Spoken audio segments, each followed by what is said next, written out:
नमस्कार, आप देख रहे हैं साइकोलॉजी शिक्षा हिंदी यूट्यूब चैनल। मैं हूं अवधेश, स्वागत करता हूं आपका। मोस्ट इंपॉर्टेंट क्वेश्चन सीरीज को आगे बढ़ाते हुए अब हम लोग अगले प्रश्न पर बात करेंगे। साथ ही अगर आप इस चैनल पर नए हैं तो इस चैनल को सब्सक्राइब करें, वीडियो को लाइक करें, क्योंकि इस चैनल पर आपको मनोविज्ञान से संबंधित विभिन्न संप्रतियों तथा परीक्षा में आए हुए प्रश्नों पर व्याख्यात्मक परिचर्चा प्रस्तुत की जाती है, जो अवश्य ही आपको विभिन्न परीक्षाओं में प्रश्नों को हल करने में अत्यंत ही लाभप्रद सिद्ध होगी। तो हम लोग अगले प्रश्न पर बात करेंगे। अगला प्रश्न है, सूची फर्स्ट को सूची सेकंड से सुमेलित कीजिए।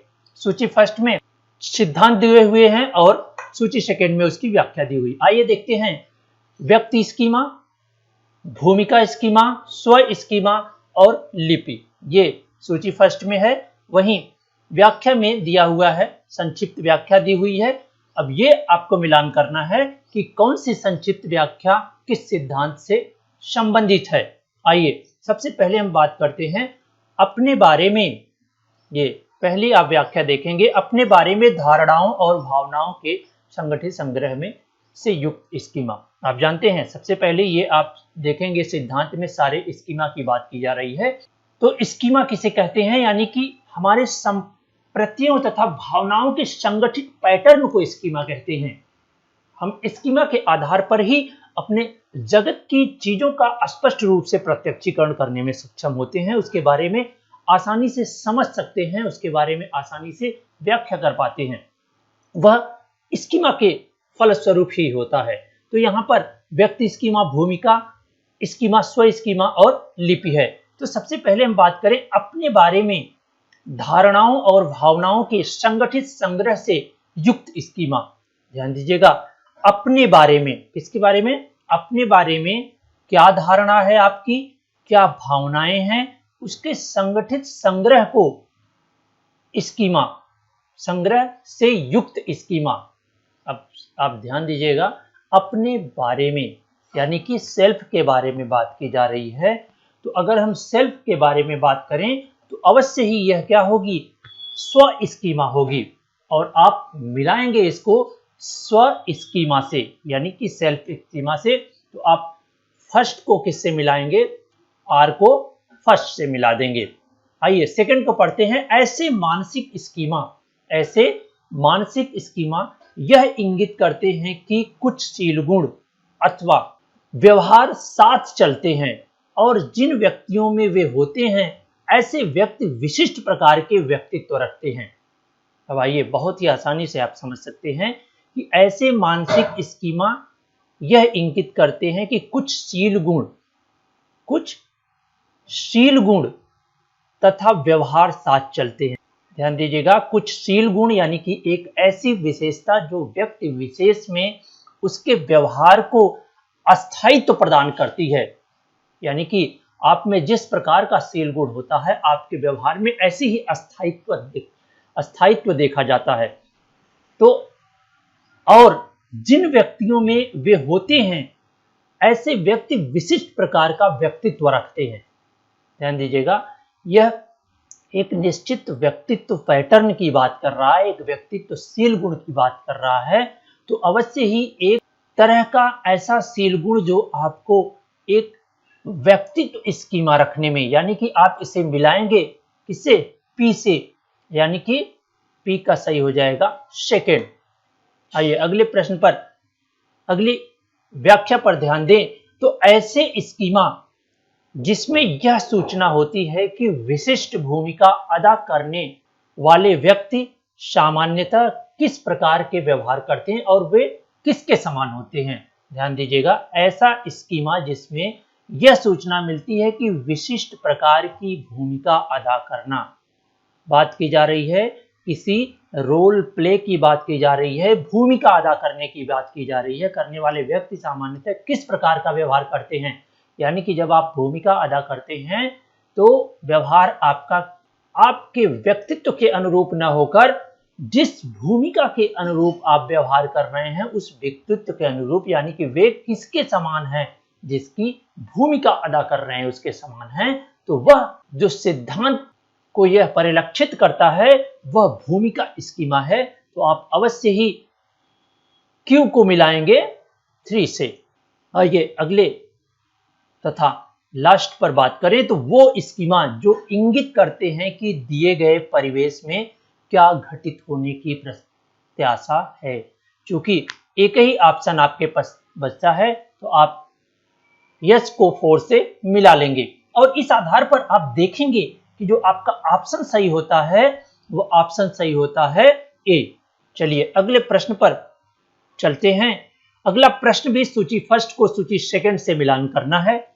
सूची फर्स्ट में मनोवैज्ञानिक दिए हुए हैं और सूची सेकंड में स्मृति की अवधारणाएं दी हुई हैं, यानी कि स्मृति के जो कॉन्सेप्ट हैं वो दिया हुआ है और वो किसने दिया है वो दिया हुआ। आइए हम बात करें मनोवैज्ञानिक कौन है। George Miller, Atkinson and Shiffrin, Bartlett और एलन बैडली। आप जानते हैं इन सभी की हम लोग पिछले व्याख्यानों में बहुत बार चर्चा कर चुके हैं।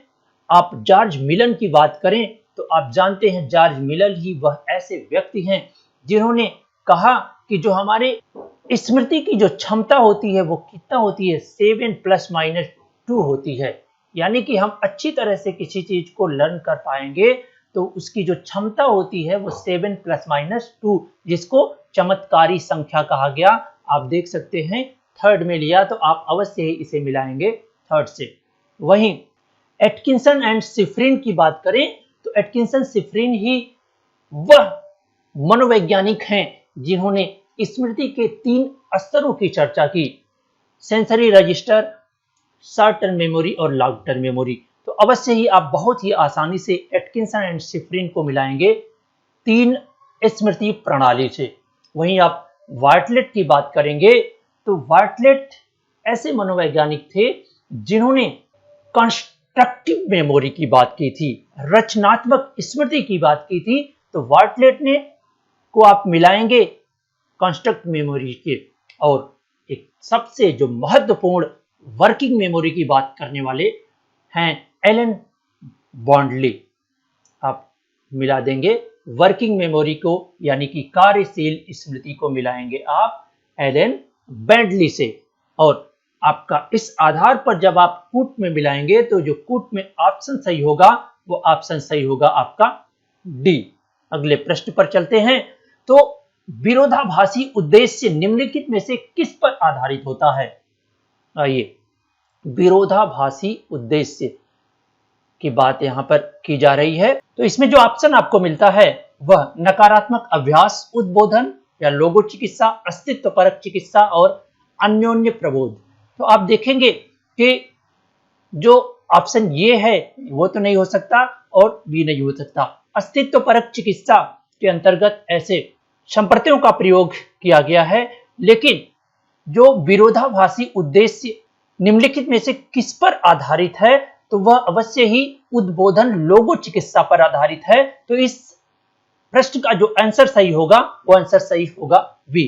जो लोगो चिकित्सा है वह चूंकि एक अस्तित्व परक ही चिकित्सा है जो कि विक्टर फ्रैंकल द्वारा दी गई है। ठीक, तो आइए अगले प्रश्न पर बात करते हैं। अभिकथन और कारण वाले प्रश्न है। अभिकथन है लोग अपने समूह में के मानदंडों के विरुद्ध विद्रोह करते हैं। ध्यान दीजिएगा, लोग अपने समूह के मानदंडों के विरुद्ध विद्रोह करते हैं। भाई जब आपका अपना समूह होगा तो जाहिर सी बात है आपकी मनोवृत्ति समूह की मनोवृत्ति से मिलती हुई, यानी कि उसका जो मानदंड होगा वो आपसे सहमत होगा, आपसे मिलता जुलता होगा, तो वहां पर विद्रोह करने की कोई बात नहीं आती है। तो अवश्य ही यह जो अभिकथन है वो गलत साबित होगा। वही हम बात करें लोग पसंद किए जाने और सही होने की इच्छा करते हैं। सही बात है, लोग चाहते हैं कि हमें लोग पसंद करें और हमेशा हम सही हों। तो अवश्य ही ये आर तो सही है, यानी कि कारण सही है। तो इस आधार पर अगर हम देखें तो ए असत्य है और आर सत्य है। ऑप्शन जो सही होता है वो सही होता है डी। अगले प्रश्न पर चलें तो अगला प्रश्न है मेरा मित्र इंजीनियरिंग में डिग्री कोर्स पूरा कर चुका है, यानी कि एक कोर्स इंजीनियरिंग में पूरा कर चुका है, कर लेने के बाद मैनेजमेंट में स्नातकोत्तर कोर्स कर रहा है, यानी कि मैनेजमेंट में स्नातकोत्तर कोर्स कर रहा है। यह कृत किस स्थिति का संकेत करता है? स्वलीय चिंतन, स्वलीय चिंतन हो नहीं सकता है क्योंकि ये केवल एक तरह से संकीर्ण चिंतन माना जाता है। अभिसारी चिंतन यानी कि कन्वर्जेंट थिंकिंग नहीं माना जा सकता है। डाइवर्जेंट थिंकिंग, उसकी जो सोच है वह डाइवर्जेंट है कि वह दोनों का आप देखेंगे क्षेत्र अलग अलग है। यह इंजीनियरिंग है और वह मैनेजमेंट है, दोनों का क्षेत्र अलग है, यानी कि उसका जो थिंकिंग है, जो सोचने का एरिया है वो ज्यादा विस्तृत है यानी डाइवर्जेंट है। तो अवश्य ही यह जो ऑप्शन इसके लिए सही होगा वह सही होगा सी, यानी कि डाइवर्जेंट थिंकिंग, यानी कि अपसारी चिंतन, मूल्यांकनकारी चिंतन हो नहीं सकता। आइए अगले प्रश्न पर बात करें तो नीचे दिए गए अविवेकी विचारों को नियंत्रित करने के लिए सही अनुक्रम बताइए। नीचे कुछ अविवेकी विचार दिए हैं, उनका सही अनुक्रम बताइए। ठीक है, तो यथार्थता का मूल्यांकन करना, मूल्यांकन आप पहले नहीं करेंगे जब तक अवेयर नहीं होंगे किसी चीज से। परिवर्तन लाने के लिए स्वयं को परितोषित करना, परितोषित करने के बाद तब आती है जब आप अंतिम स्टेज में होते। अंतर्गत विचारों की तैयारी करना, जागरूकता की विकसित करना। तो अगर इस पर हम क्रम लगाना चाहें तो सबसे पहले आप किसी भी विचार से, जो अविवेकी विचार है, आप जागरूक होंगे कि जो विचार हैं वो अविवेकी हैं, उसका कोई तर्क नहीं है, कोई आधार नहीं है, यह विचार अविवेकी है। तो अवश्य ही आप सबसे पहले उस पर जागरूक होंगे और उसके बाद आप उसका क्या करेंगे, एक तरह से आप कहेंगे कि मूल्यांकन करेंगे उसका। जो अविवेकी विचार आ रहे हैं उसका मूल्यांकन करेंगे कि किस हद तक ये सही है, किस हद तक नहीं सही है। उसके बाद आप असंगत विचारों की तैयारी करेंगे।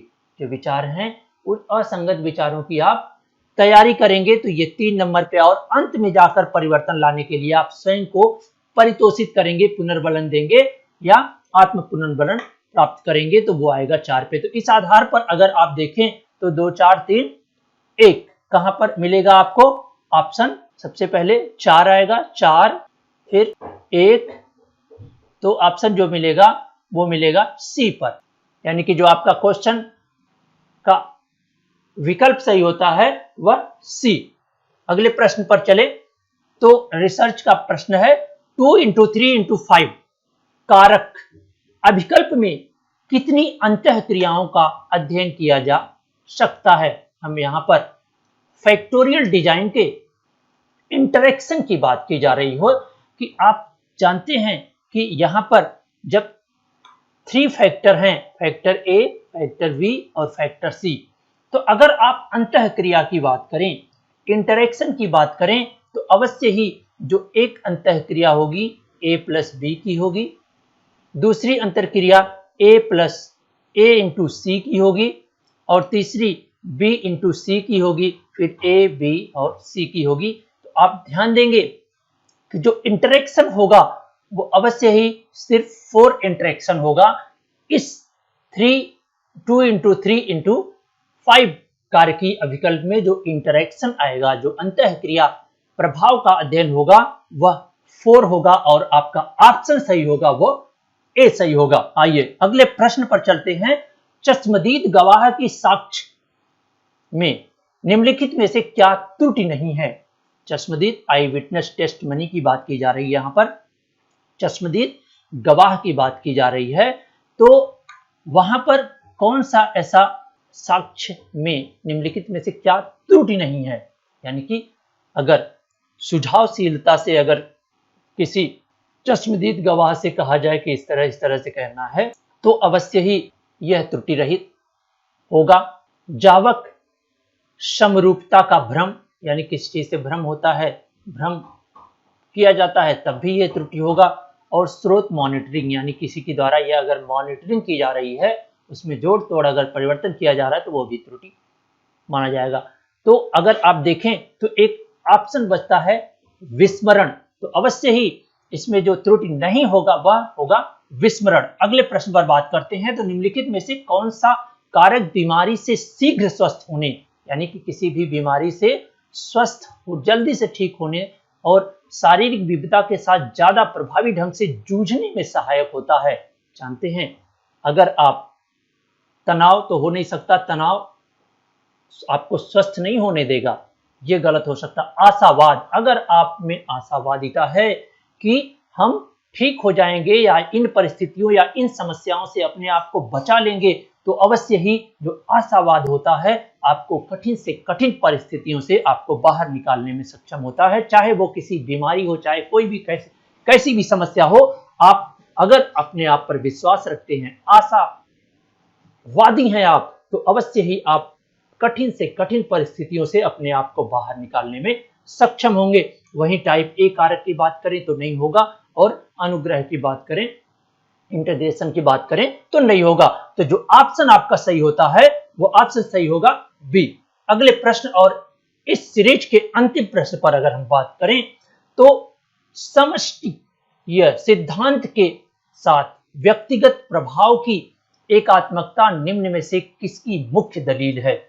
अब यहां पर कुछ विचारधाराएं दी हुई हैं, उस विचारधाराओं के आधार पर आपको बताना है कि समष्टीय सिद्धांतों के साथ व्यक्तिगत स्वभाव की एकात्मकता इस किस विचारधारा, जैन धर्म की विचारधाराओं से, अद्वैत विचारधाराओं से, योगा से और बौद्ध धर्म की विचाराओं से, किस विचारधाराओं से कि यह मुख्य दलील है कि व्यक्तिगत स्वभाव की एकात्मकता होनी चाहिए।